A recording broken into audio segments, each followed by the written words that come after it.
Hello, hello, and welcome back to Beyond the Pattern. I'm your host, Maddie. And I'm Oscar. And in today's episode, we're going to be talking about the upside down kingdom. This is something that Jesus taught a lot about, and he completely flips the script on everything culture tells us.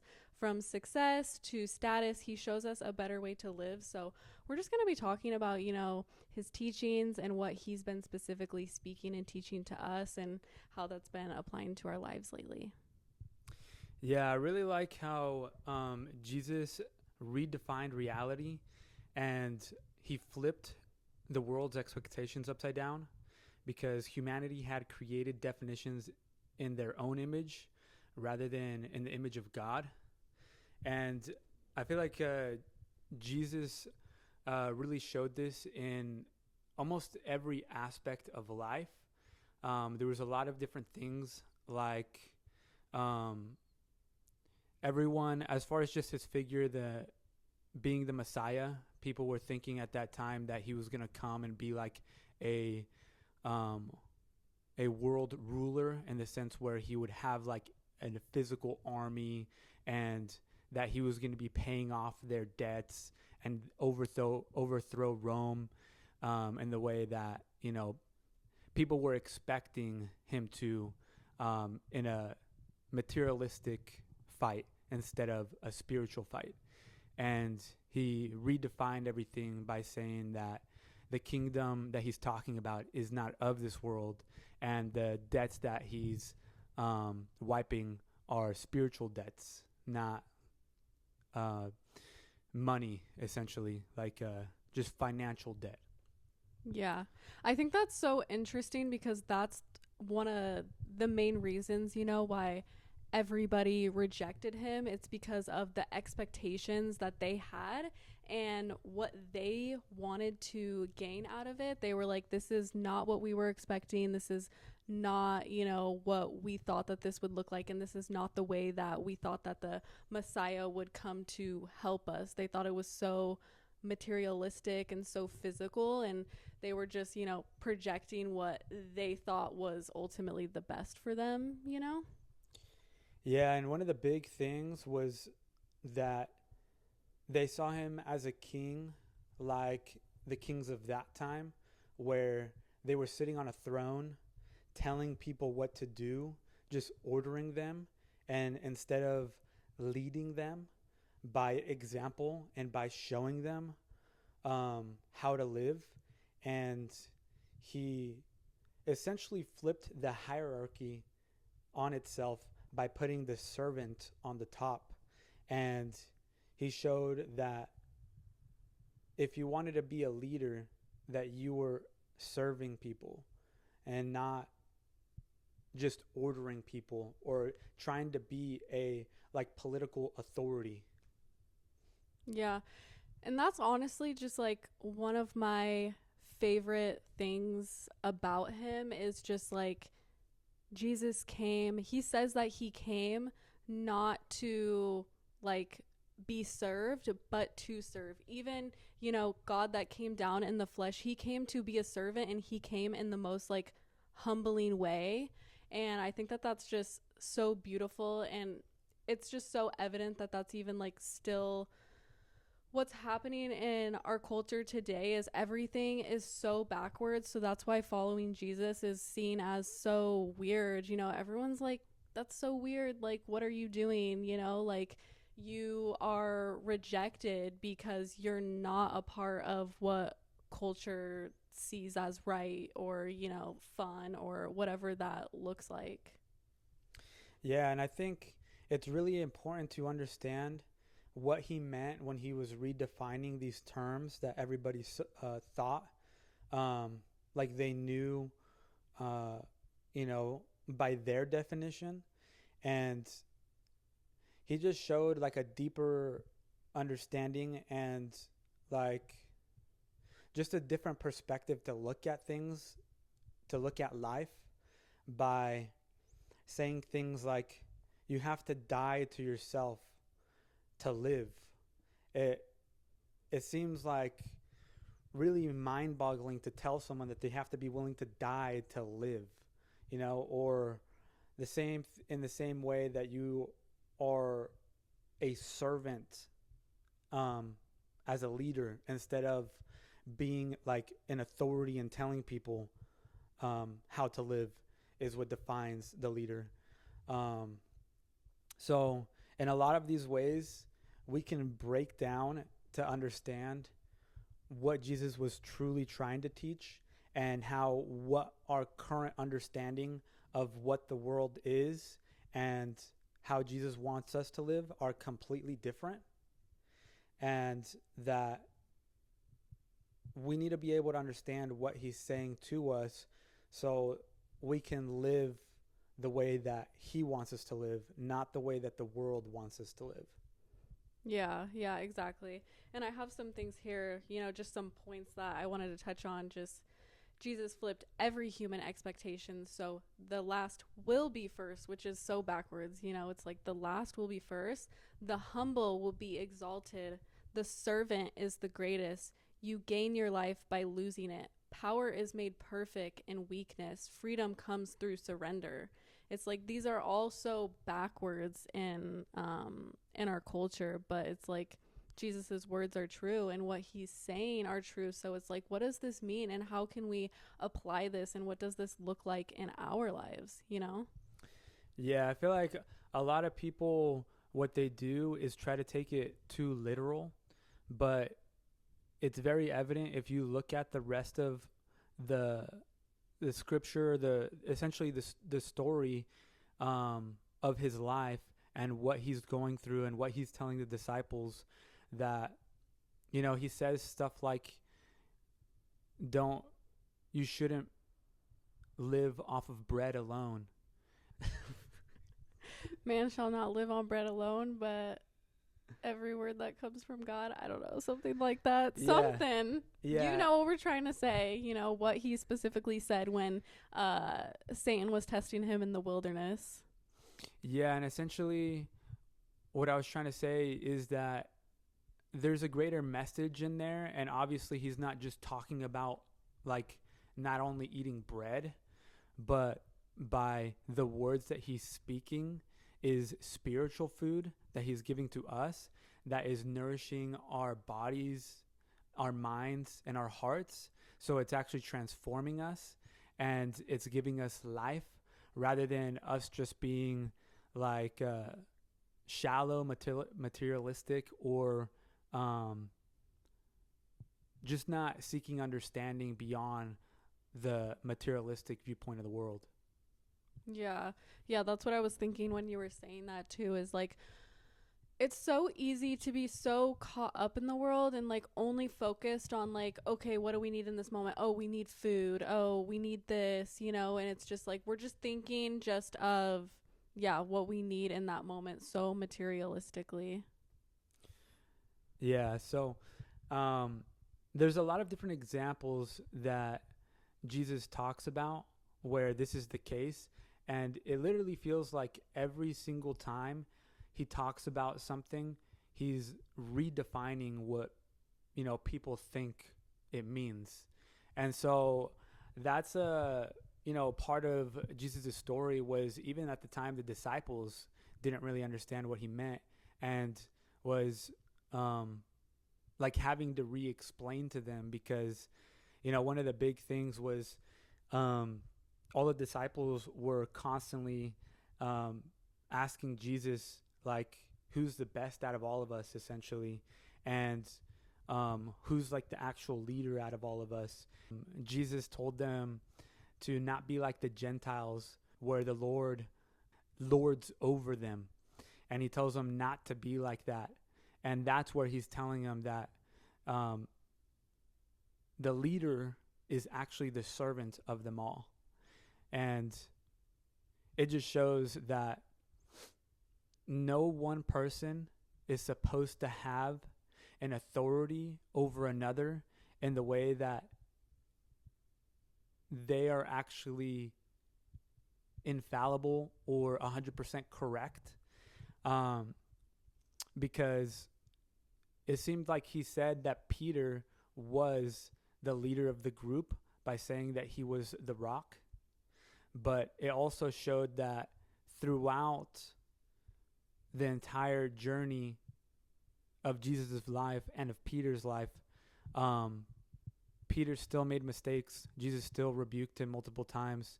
And it showed that just because someone's in a position of leadership doesn't mean that they're defined in the way that we're looking at them, that you should listen to them no matter what. Um, and shows like a perspective of the leader being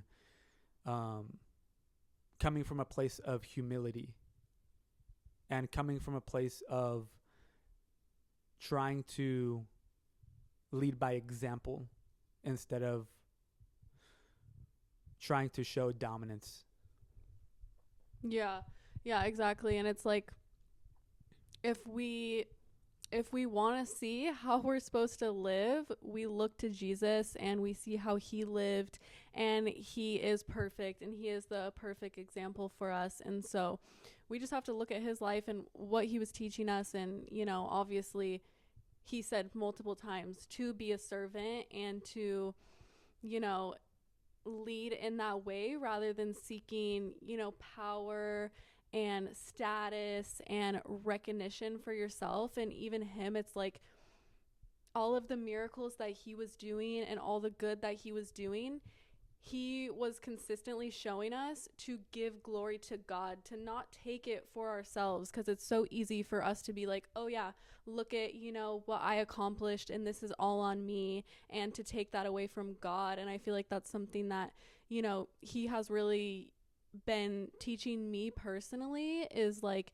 in that way that everything that I have and everything that I have achieved and, you know, everything, it's all because of him. It's not on my own. It's not my own doing. It's because of God. And so we should be giving him the glory, and we should be seeking to not lead for personal gain, but lead to serve others in a way that's going to, you know, help them and love our neighbor and put them first. And yeah. Yeah, I think also to add to that point in the beginning of, you know, what it even means to serve somebody, I think he kind of redefines that as well. Because I think even today, a lot of people, and my perspective of what it meant to serve was just to help people in, like, essentially their materialistic needs. Like, let's say if someone is hungry, just giving them money to go buy some food, and it's like almost just limited to that, that they don't need anything more than that. But I saw that it kind of was revealed to me that that's still kind of just shallow, because you're only just becoming essentially a charity where you're providing a temporary solution without giving them actual like help, which to me means like, what are they going through and how can I actually help them to make a bigger impact on themselves, to transform them internally so that they're not in this situation anymore. And I feel like Jesus showed us this because he would, you know, help everyone in need, but it wasn't limited to just, you know, giving them a miracle, but it was by actually transforming them. And he would tell them not to live in sin anymore after, or to, you know, that they were healed by their belief, you know, by their faith. And it showed that it was just like the initial thing, like actually helping them materialistically with the miracle or providing for them, was just kind of like the expression of it. But then he would lead with a deeper help, with which was the transformation. Yeah, I don't know. I think it's a Jehovah Witness. Okay. And so for me, it showed that it's more important to make a bigger impact on somebody rather than just providing for them materialistically, because it's not limited to, you know, just providing for them and putting their responsibility on yourself by, you know, just giving them money every day to um, giving them money every day just to, so they can buy food for themselves. But, there's this quote where it says, essentially, teach someone to fish so they can have food for a lifetime instead of just giving them the fish. And I feel like this is kind of encompassing what Jesus was showing us what to do. And it's not that you can't provide them with the fish, but give them the fish and then show them how to fish. And so it's essentially like a motivation, like you're providing for them because you can help them, but you also need to teach them how to fish. Because if you only just gave them the fish and you didn't teach them how to provide for themselves spiritually or financially, or transforming their life so they're not dependent on someone else providing them the fish, they're not really being helped. Because now every single day for the rest of their life, they're still going to be having to ask someone for the fish instead of going out there and fishing for themselves. And I think this is not just a materialistic viewpoint, but this is showing you that it's something that you need to do internally. You need to keep seeking God. It's not just a one-time thing. It's an everyday thing that you need to be digesting his words. You need to be living it out. And in that way, you are fishing every day. You're feeding yourself spiritually, and you're not just eating by bread alone. Yeah. Wow. That's really good. Yeah, that's what I was, thinking too when you first brought this up, but you already touched on pretty much everything I was going to say, is that, it's obviously helping others in that way is good, but as we can see clearly, God is after internal transformation. It's like he doesn't want to just like transform our outside circumstances, which he does want to help us with that, but he wants to do more than that. He wants to work inside of you to transform you into a completely different person, so you are living a completely different way. Like he wants you to follow him, so it's like he's after the internal transformation to actually abide in him. Yeah, another thing that he says is that he'll know you by your fruits that you produce. And so this is just kind of evident that the external fruits that you produce are a reflection of your internal state of being. So if you have hatred in your heart, if you have pride, if you have essentially like a rotten perspective, you're going to produce rotten fruits in your life. And that's how he explained one of the ways to understand that he's going for your heart and he's going for the inner transformation, and that you will reflect that and you will be able to see that.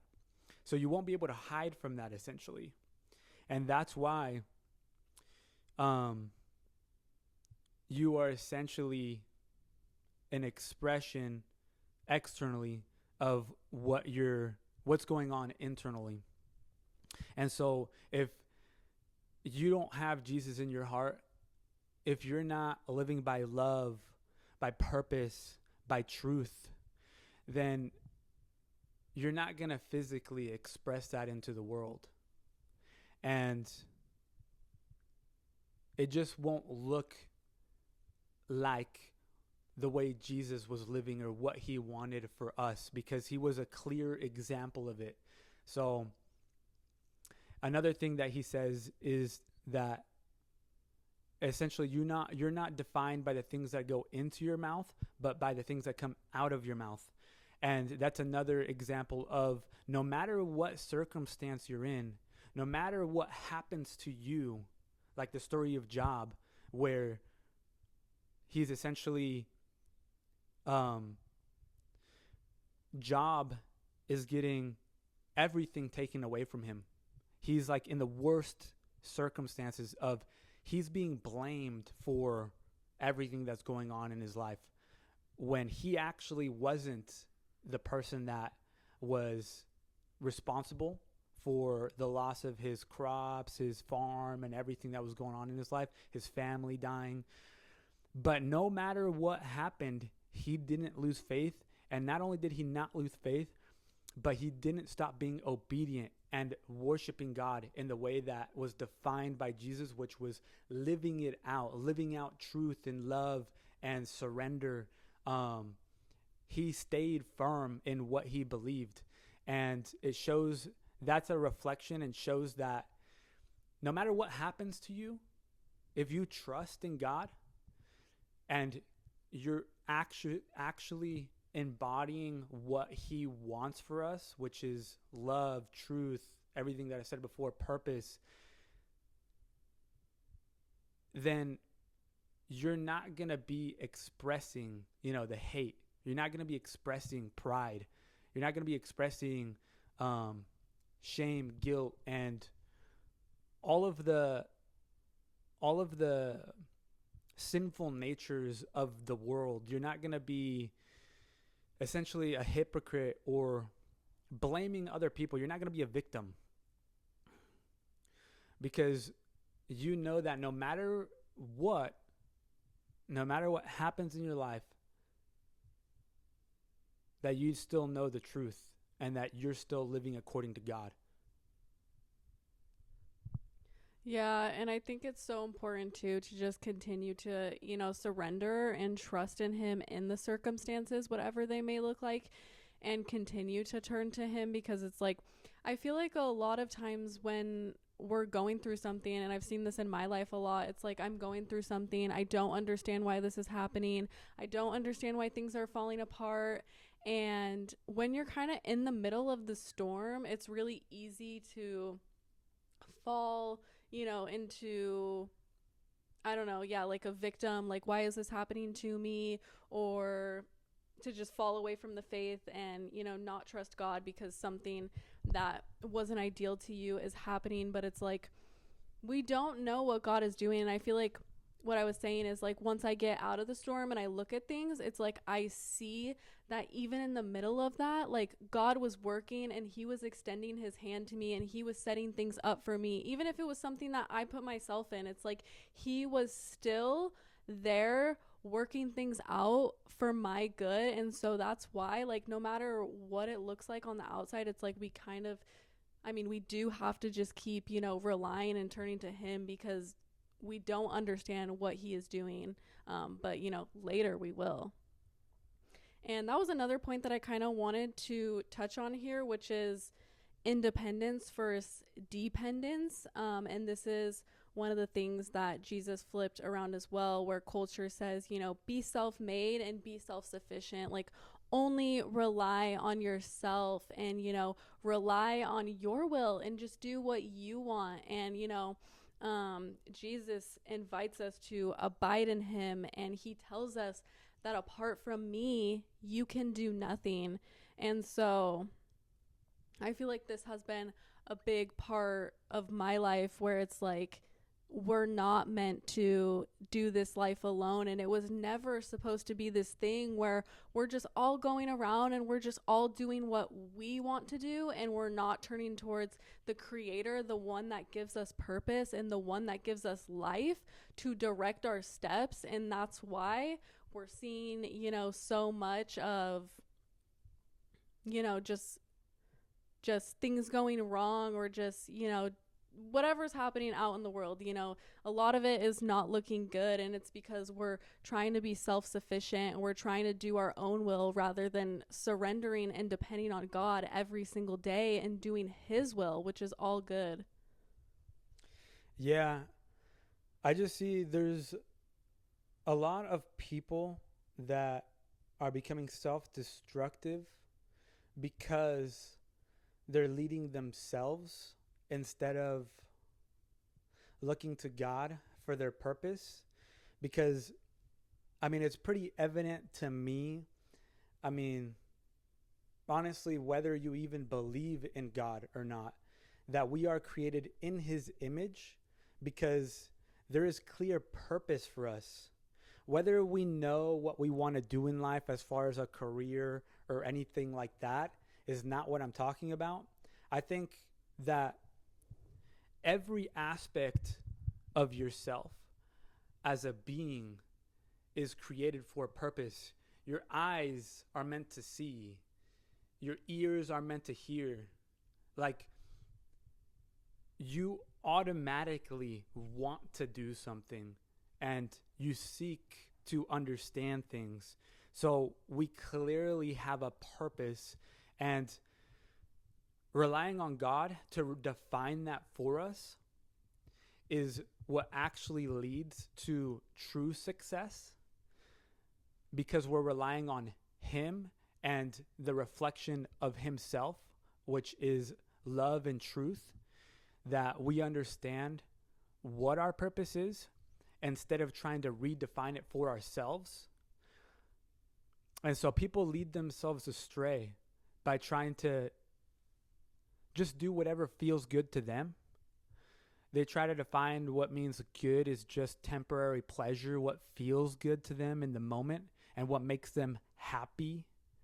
And if you're living that way, then it essentially turns into self-destruction. Because to me, what feels good is just to eat garbage, like junk food all day. Like, that stuff is so delicious, but it's super harmful, because obviously the ingredients that are in there, but it's actually not good for you. And not only that, but everyone just wants to be drinking all the time. It feels good to drink, or to only do things that give them a dopamine hit in that instant, instead of the entire instead of looking at what Jesus wants for us, and what He did Himself was to sacrifice Himself.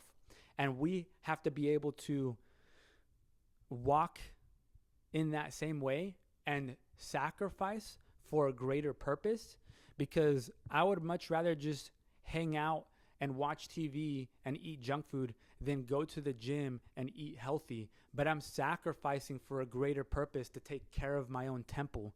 And just in that same way, you have to live every aspect of your life and for God, not for yourself. So it's not about the ego. You have to die to your ego, to what you want, for yourself to be the idol. And you have to live beyond that. So you have to live for the eternal things in life. They're not physical things, but they're like hyper real things that are truths about reality that actually give you purpose. Because if you're living a purposeless life, seeking the temporary pleasures, it just leads to death. Like, you're gonna die so young, and just to, like, literally for nothing, rather than sacrificing every single day for something greater than yourself, and willing to die for that, to live in the things that are eternal, like love. Yeah, that's so good. Jesus says to not store up treasures on earth, but to store up treasures in heaven. And I think it's really easy too, with just like ourselves. It's really hard to die to ourselves because we just want to do what's comfortable and what's easy.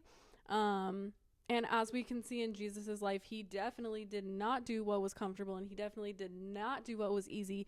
He did the hardest thing ever, and His disciples followed Him after that, continuing to embrace the discomfort as they're being persecuted. But I've seen that in my life a lot as well, where it's like, in the same way of like fitness and stuff, I would just, want to, like, a few years back, before I got super into health and fitness, I was just, oh yeah, I want to get into fitness. It was like a desire of mine to take better care of myself.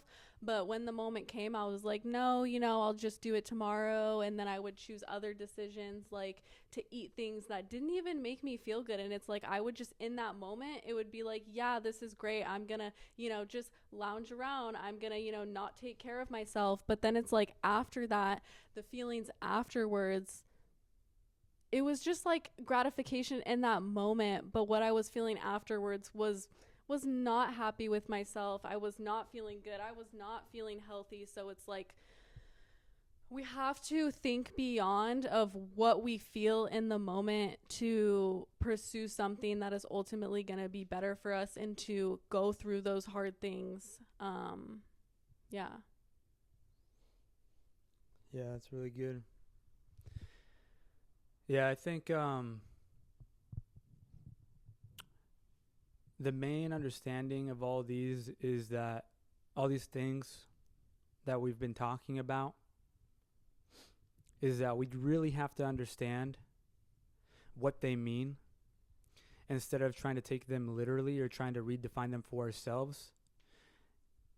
Because to me, it's not that difficult to understand what he's saying if you just read the rest of the things that he said or actually just lived it out.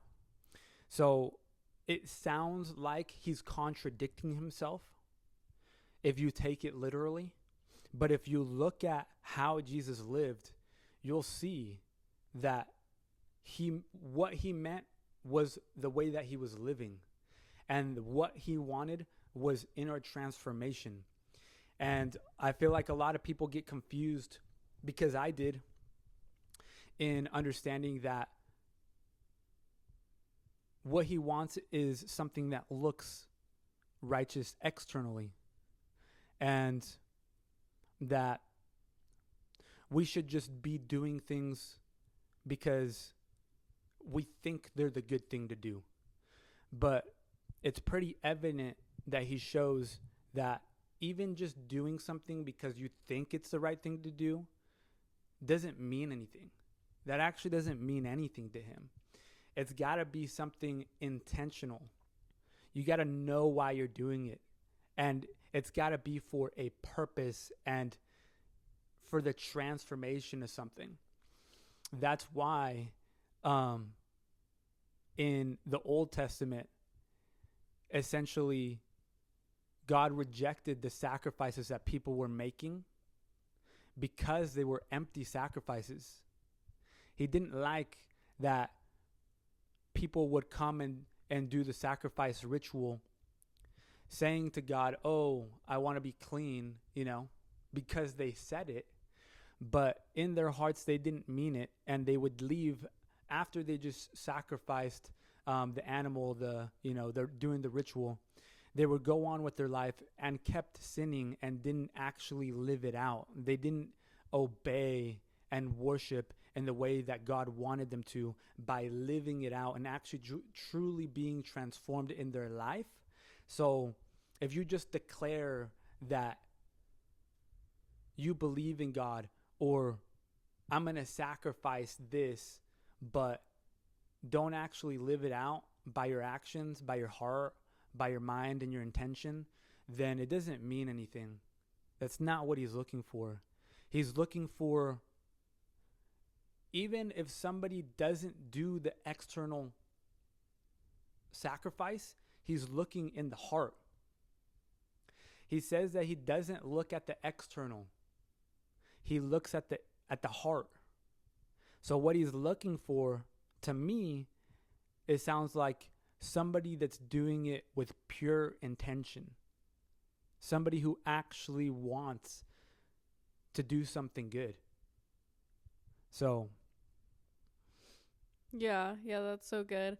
That's what I was, just pondering on too, is just like the heart posture behind everything and thinking, the things that I'm doing. This goes back to too, like, are you doing it for personal gain, or are you truly doing it for God? And God's looking at your heart, and he is the only one that can see your heart, and he knows the motives.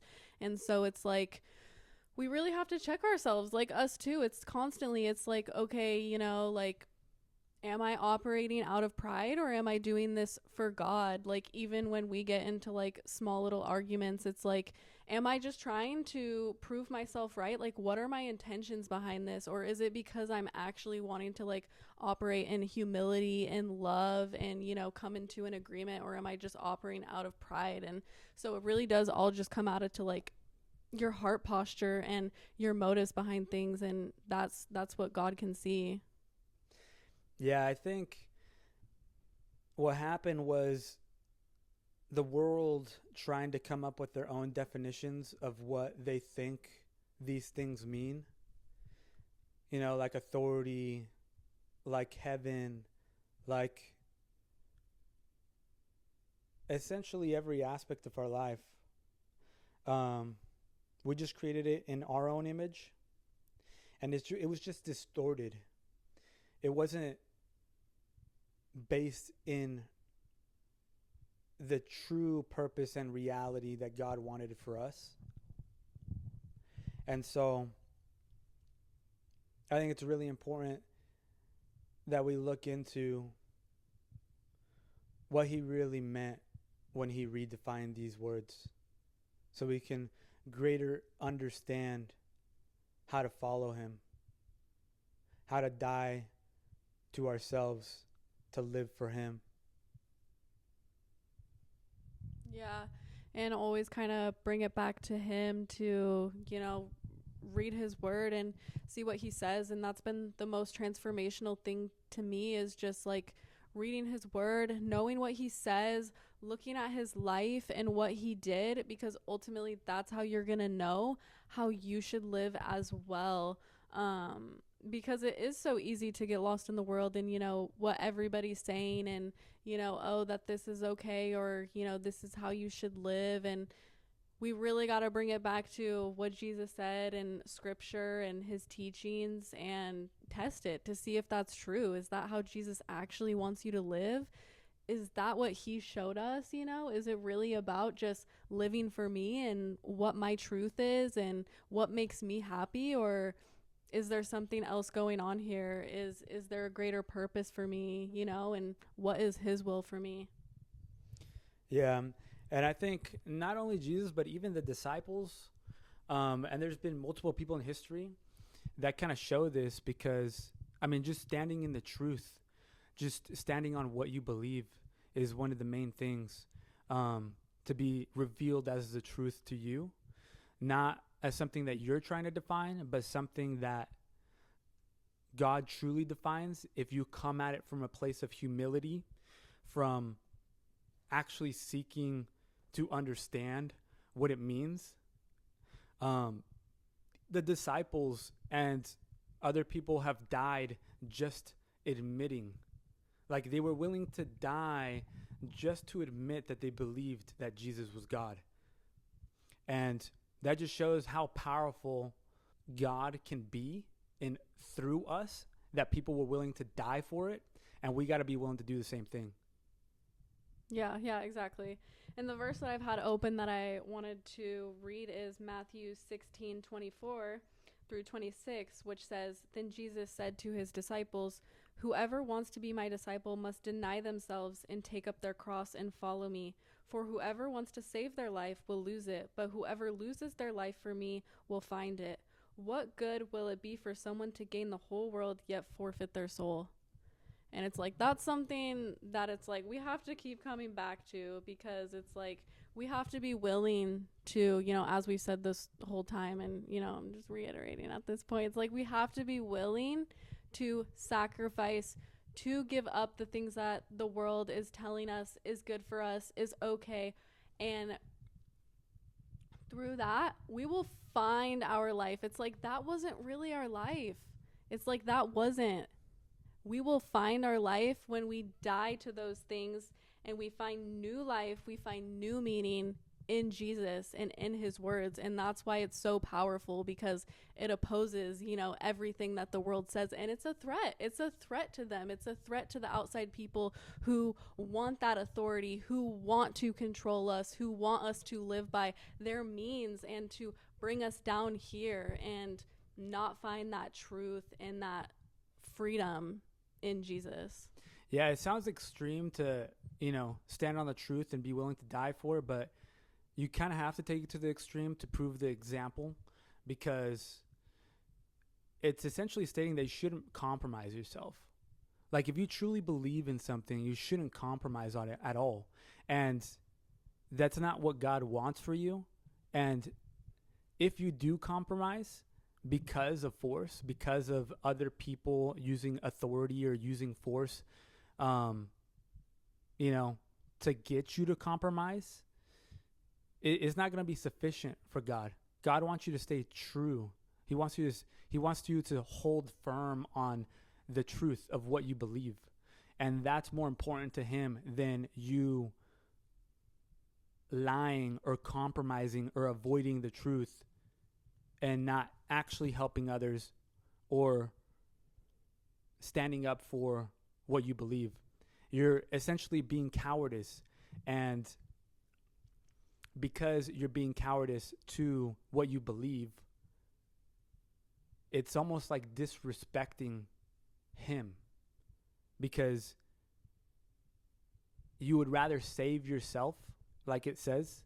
You would rather compromise and save your life rather to live for him in eternity. Yeah, and that's just like, look at what he did for all of us and how he continues to extend his hand through everything that we've done. It's like, and we're really going to be so cowardice to not stand on the truth. Like, look at everything that he has done for us, you know?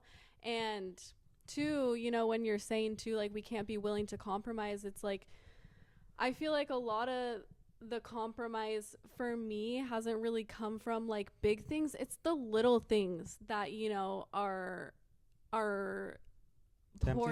poured out to us, that, you know, we can, you know, trick ourselves, that are, you know, twisted to make us think that, oh, it's not that bad, it's not this big thing that seems so obviously against God. You know, it's these little things that are, you know, put strategically into our life and into the world to just pull us away from God a little bit more and a little bit more. And then soon before we know it, it's like we're so far out of the truth, you know, we're so far away from God because we've continuously taken steps away from him.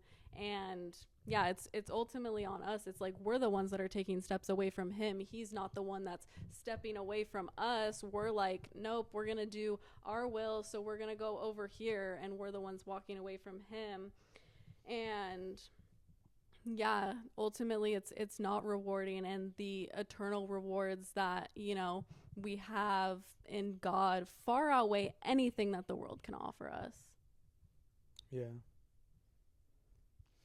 Is there anything else you want to get into? I think that's good on my end. I don't really have anything else to say. Yeah, I think we can wrap it up. I feel like we've said a lot, and we've said like a lot of things that partake to that. Yeah.